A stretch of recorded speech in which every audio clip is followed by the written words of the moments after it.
Welcome to another tutorial. In this video I'm going to show you how you can create your own brushes. For example, I have my signature, my logo. That's what I'm going to transfer to a brush now. I put it into Photoshop from Illustrator. You can even take a signature you photographed and upload it as a sketch. However, basically everything what is black or in black and white tones you can transfer or make out a brush of it. I hit OK. What is important, you need to have a background which is white, what I have here already.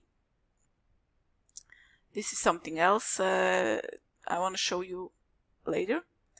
So however, it needs to be black or in black and white tones is also possible.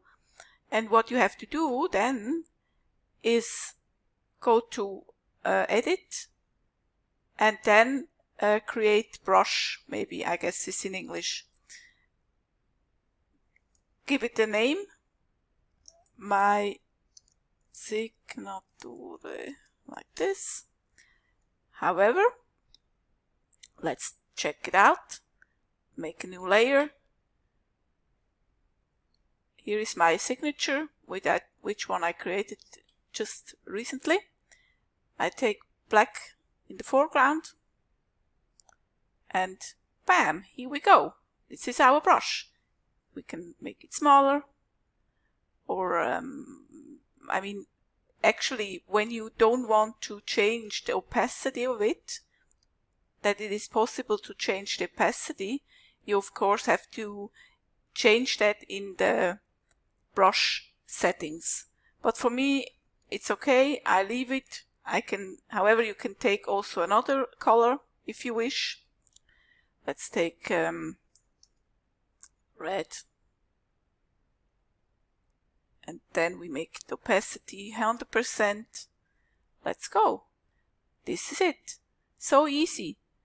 Another possible situation I have here in another tutorial. I showed you the bubble.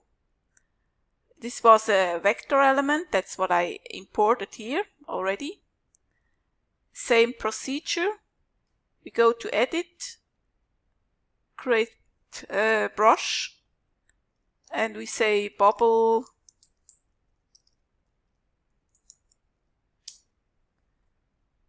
Let's hide it. We delete the layer we made before with the signature. Put that on top. This is the bubble I just created. And what I do now, I of course take black in the foreground. Here we go. And if you compare, that's pretty much the same. Basically, you can change everything into a brush which has which is in black and white tones. And to get yourself organized, you can group. You just created brushes, for example. You can just those I created now. I hold Shift and click on both. Right click and new group. And I can name this my new brushes, for example. Hit OK. So you have them organized in a group. I hope this was helpful for you. Write it in the comments, and thanks for watching.